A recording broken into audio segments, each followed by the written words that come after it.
children, I hope that you had fun making your fact book ready for your facts yesterday. I had lots of fun finishing mine off and getting it all sorted. And today what we're going to do, we're going to have a really quick look in a couple of our fact books. Do you remember I showed you this one yesterday about bumblebees?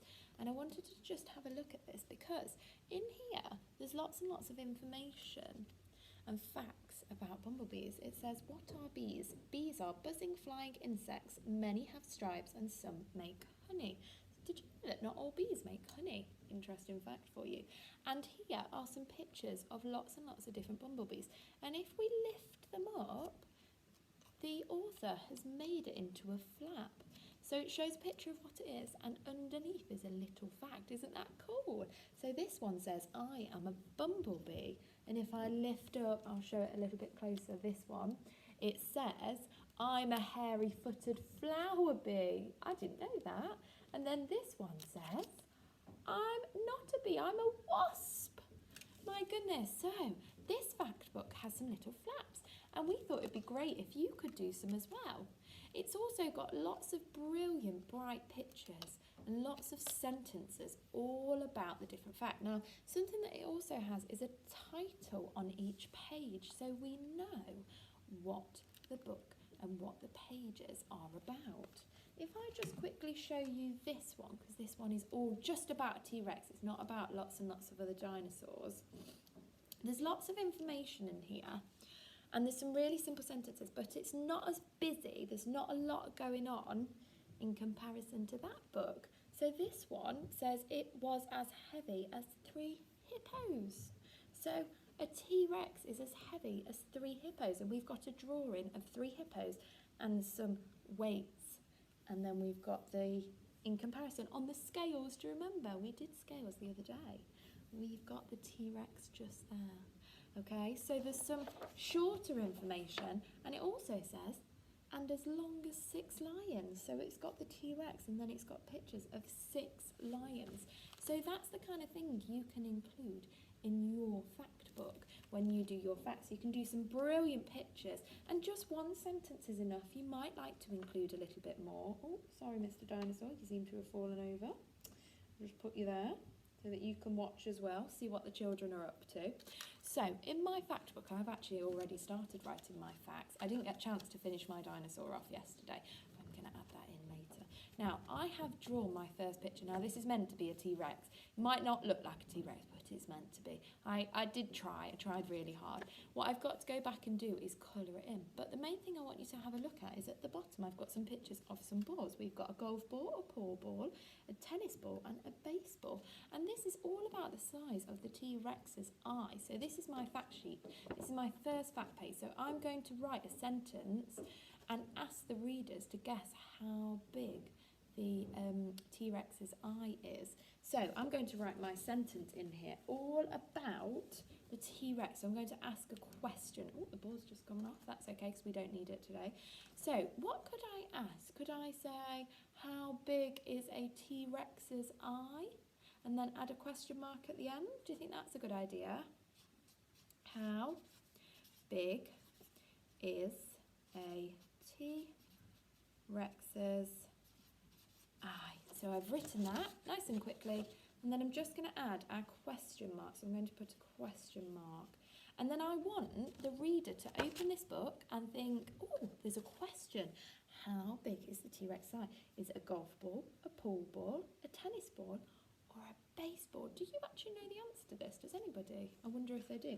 And what I'm actually going to do, I'm going to put the answer into a little secret message. So I'm going to use a bit of paper that I've cut up, and I'm going to add another one so that the person that is reading my story can find out the answer. I'm going to use my glue stick, and I'm just going to put a little bit of glue at the side, and it's going to make a pocket to put my answer in. So I'm just going to do that.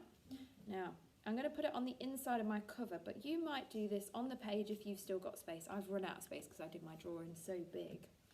So I'm just going to put it in here. There we go. And I'm going to stick it on the inside. So when the reader has had a guess, they can go into the pocket and they can find out. So I'm going to put the answer on here. Now that's too big, it's the same size, so I need to make it a little bit smaller. So I'm going to chop a little bit off. I wonder if anybody knows the answer why I'm doing this. Well, I'll tell you. It's a baseball. So I'm going to draw a picture of a baseball on one side. There's my baseball. Then I'm going to write baseball on the other. So, baseball. There we go. So I've written baseball on there. And what I'm going to do, I'm going to slide it now that my glue's dry, into the little pocket. I'll show you so that you can see. So look, I've just slid it into there. There we go. So that when somebody's reading my fact book, they can find out what the answer is if they're not sure. And it was a baseball. So they can just slide that out and find out the answer. But I'll remember to put it back, so in case anybody else wanted to read my book. Now, another thing that I've been doing is I've been making some flaps so that people can find out some of the answers. You know, just like our Bumblebee book. So this says, look under here. Oh, there's some big teeth there. And our fact says a T-Rex teeth were as big as a... And the answer, where do you think the answer is? And it says under there, a banana. T-Rex's teeth were as big as a banana. Oh my goodness. So I've written a fact in there. I've made some flaps, okay? I've made some pockets. I've drawn some pictures. I've written some questions and I've written some facts. So I want you to have fun making your fact book. Make it as creative as you can. You might add some other bits in there that I haven't done. I cannot wait to see your fact book. See you soon. Bye. Good morning everybody and happy Thursday. Now your maths job today is going to be all about the story of Kipper's toy box.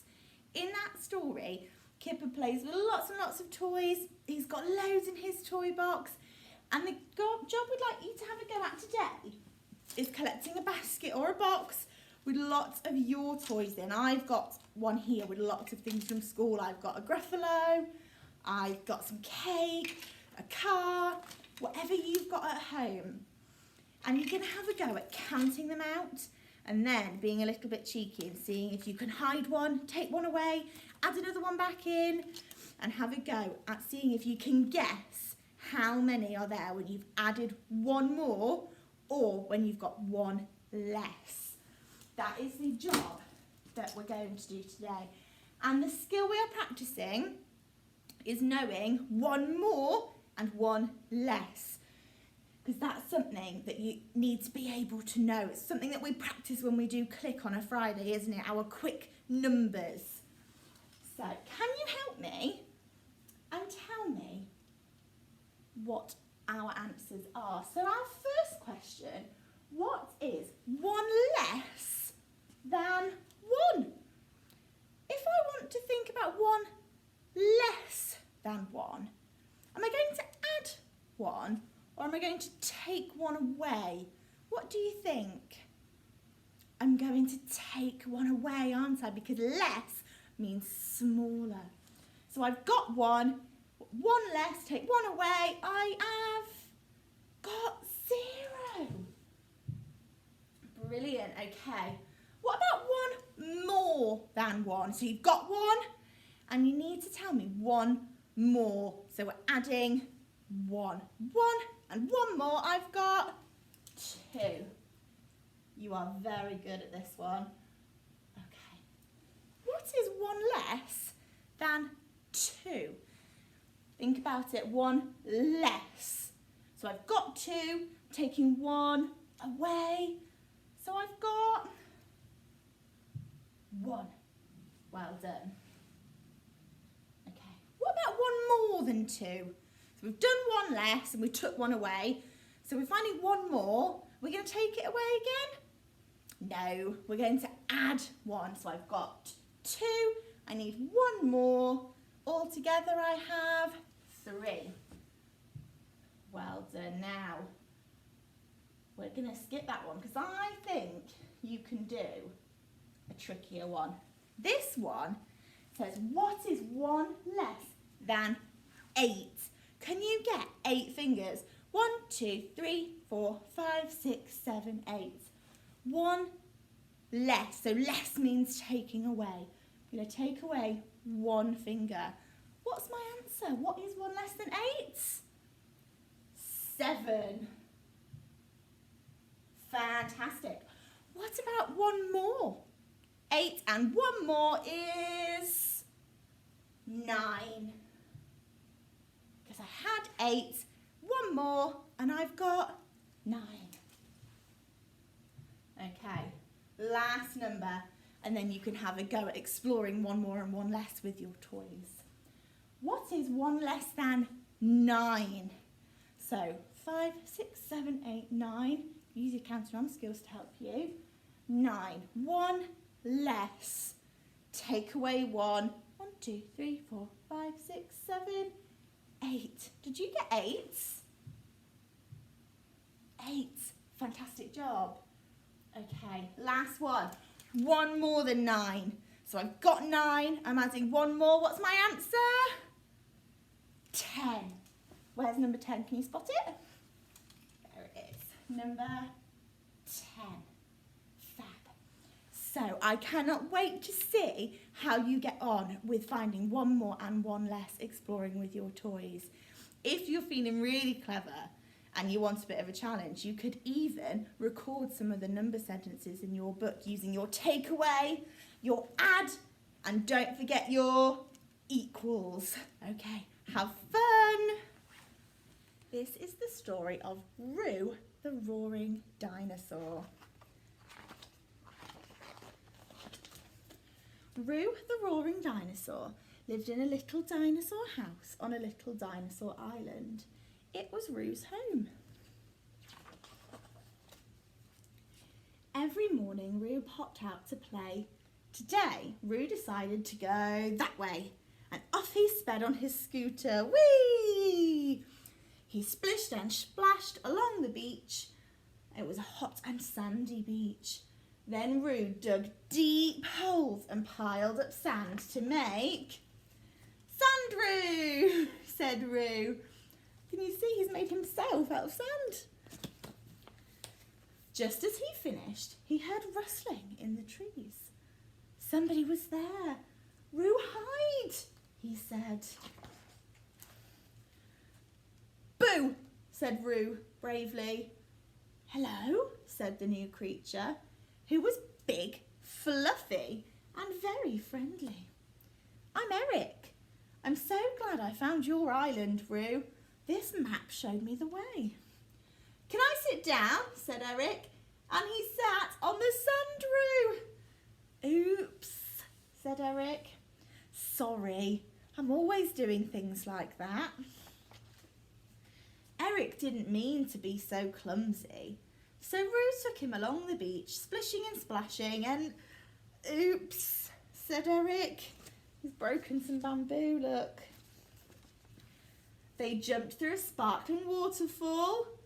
Oops, said Eric. Oh no, he splashed the bird. Roo decided to take Eric somewhere a little less wet. Roo showed Eric how to swing around a tree. Oops, said Eric. At last, they climbed the steep steps to the top of the old volcano. Wow, said Eric. I can see all of your island from here. When Roo looked too, he saw something he'd never seen before. That's my ice ship, said Eric proudly. Then he gasped, oh no, it's melting. Why is it melting? Roo and Eric scrambled down to the seashore. Roo jumped in his little boat and soon towed the ice ship away from the hot beach and out to sea. But there was almost nothing left of the ice ship. Eric looked very worried. Can I get in with you, Roo? He said. Roo wasn't sure if he wanted Eric in his boat. Eric was always breaking things. He might break Rue's little boat too. Please, called Eric from his little bit of ice. I'll be very careful, I promise. Rue made a brave decision. Eric, jump, he said. Then... Rue! Roared Rue in surprise.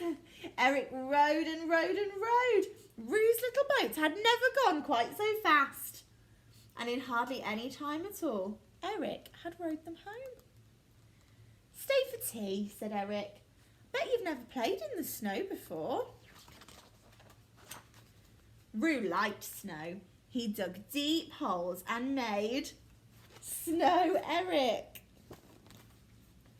Then they sat together and shared sips of steaming hot chocolate and watched the bright night colours swirling and dancing in the sky. But when Eric went to make more hot chocolate, Rue began to shiver. Eric's island was far too cold for a little dinosaur. It was time for Rue to go home.